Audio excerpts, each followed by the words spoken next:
Nous sommes partis à la rencontre d'artistes liégeois qui nous ont fait découvrir leur métier ou leur passion.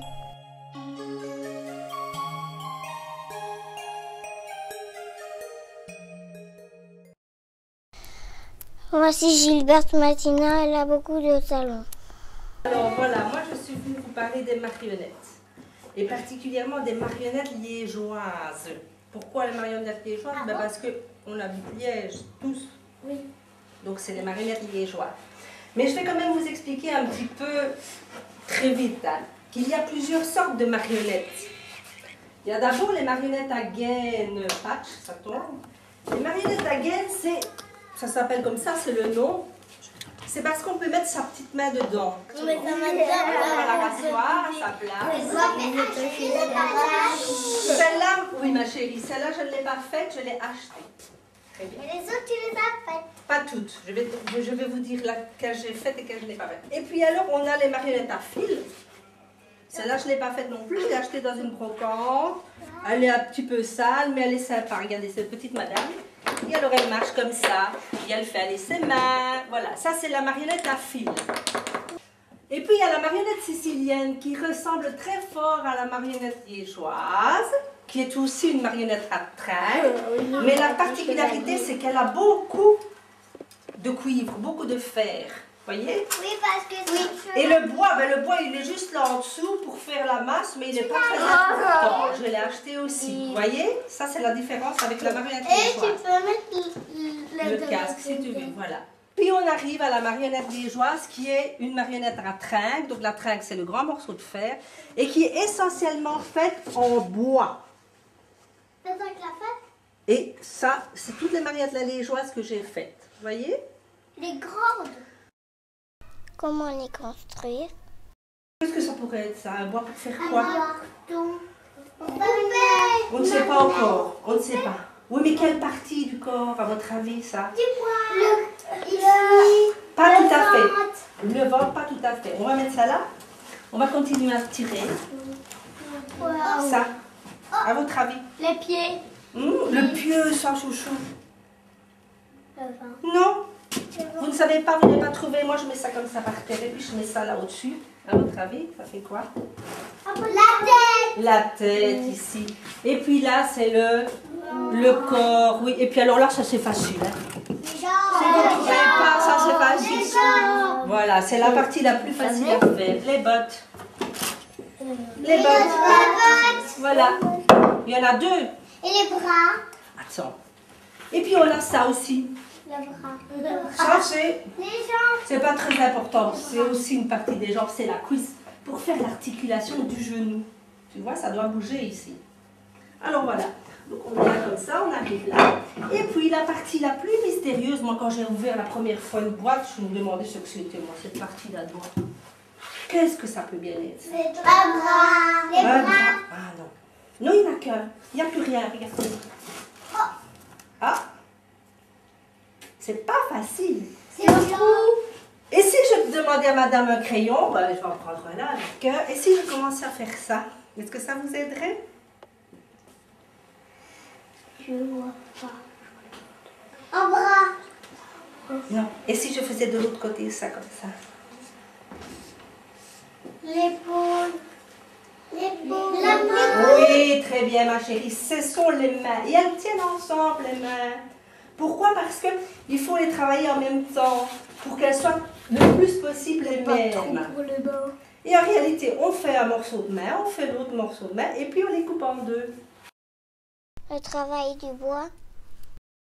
Je prends mon morceau de bois, je le mets sur mon établi. Ça s'appelle un établi. Mais c'est des termes techniques un peu trop difficiles. Vous ne retiendrez peut-être pas, mais ça ne fait rien, c'est pas grave.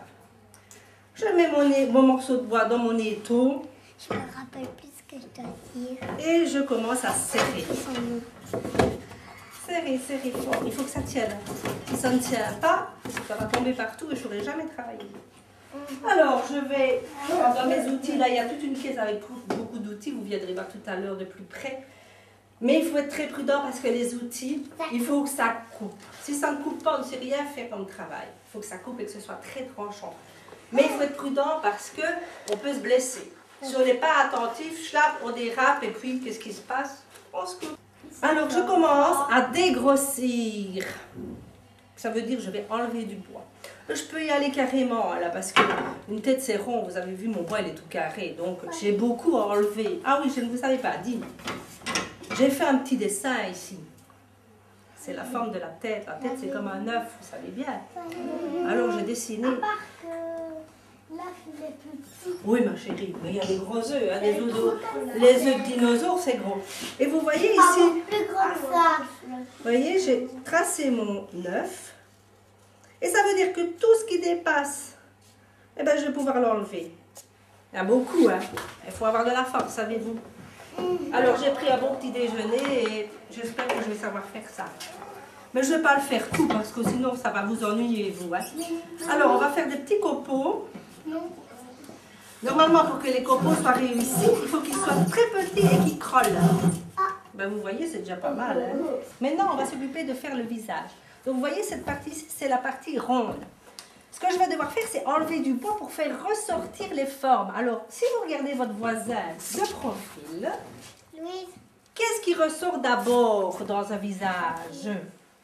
La partie la plus proéminente. Comment est-ce que je dirais plus facilement? Plus en avant. La plus en avant. Tapez-moi. C'est la bouche? Tu as une bouche comme ça, toi? Le nez. Oui, très bien. La partie la plus en avant, c'est le nez. Alors, dans le visage, le nez, il se trouve plus ou moins à 1/3 en dessous des yeux. Oui. Alors, j'ai dit tout à l'heure que les yeux, ça se trouvait à moitié. Qu'est-ce que je vais faire? Je vais prendre un crayon, une natte. Le nez, c'est tout près des yeux. Tout près. Et je vais mesurer pour mettre mes yeux. Alors, ici, j'ai 13 cm coupés en deux. Ben, quand vous saurez que ça fait 6,5. Et je mets mes yeux. Alors là, les petits loulous, je vais avoir les yeux.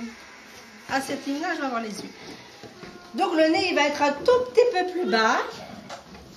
Il va être ici, comme ça. Et je vais faire ressortir le nez. Et ce qui est bizarre, c'est que pour faire ressortir le nez, ben, je vais devoir, au lieu de remettre comme vous faites, vous, quand vous faites de la plasticine, je vais enlever le bois pour faire les joues. Et le nez, vous allez voir, il va ressortir tout seul. Alors, je vais faire un peu de bruit parce que c'est dur. Vous avez vu, le bois, c'est dur. Hein? C'est aussi dur que votre tête, presque. Alors, je vais faire du bruit. Ne vous étonnez pas. C'est pas mon couteau. Alors, qu'est-ce que je fais? Je fais. Ça fait pas aussi tôt. Ça fait pas tant de bruit que ça, ma chérie. Ben, c'est bien. Ah, c'est ça touille.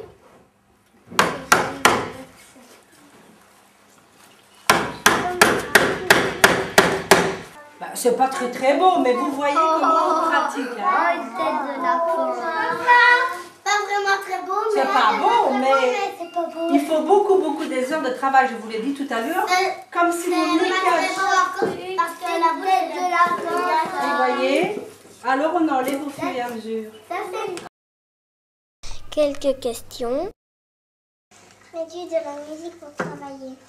Pas systématiquement. Ce que je fais souvent, quand j'ai pas envie d'aller dans mon atelier, parce que mon atelier, il n'est pas chauffé. Alors en hiver, tu t'imagines, avec les économies d'énergie qu'on doit faire maintenant, ben, je ne chauffe pas mon atelier. Donc en hiver, je travaille dans mon living. Alors ce qui se passe, ben, c'est que souvent, ben, j'écoute la télé en travaillant, plus vite que de mettre de la musique. Et c'est pour ça que des fois, je suis un peu distraite et que je me coupe. Tu comprends? Est-ce que c'est ton métier? C'est mon hobby, ma passion, je vais dire. Ce que j'aime faire, c'est pas mon métier. Il m'est déjà arrivé de vendre des marionnettes quand on me le demande, mais ce n'est pas mon métier. Non. As-tu beaucoup d'expositions? Oui, ça m'arrive. Beaucoup, je ne sais pas ce que tu appelles beaucoup, mais souvent quand même, je fais... Merci. Je fais des expositions, c'est vrai. J'aime bien de montrer mon travail parce que je suis fière de mon travail et j'aime bien de le montrer. As-tu un atelier? Oui, j'ai un atelier. C'est une pièce qui est derrière ma maison. C'est un petit, comment est-ce qu'on dirait? Une petite cabane où je vais quand il fait bon. Parce que je l'ai dit tout à l'heure, il n'y a pas de chauffage. Alors je vais là en été, mais en hiver, je travaille dans ma salle à manger. Les traits du visage, vous avez un modèle ou bien vous prenez une photo de quelqu'un ou les vôtres peut-être? Non, ça dépend. Voilà. J'ai fait quelques marionnettes qui étaient ressemblantes. On les verra tout à l'heure dans le petit répertoire de photos. Des fois, il y a des personnes qui me demandent de leur faire des marionnettes à leur effigie. Alors oui, je me sers de traits particuliers de photos. Sinon, non, c'est comme je le sens. Voilà. Il y a 3 critères importants quand on fait un visage. C'est la hauteur des yeux, la hauteur du nez et de la bouche.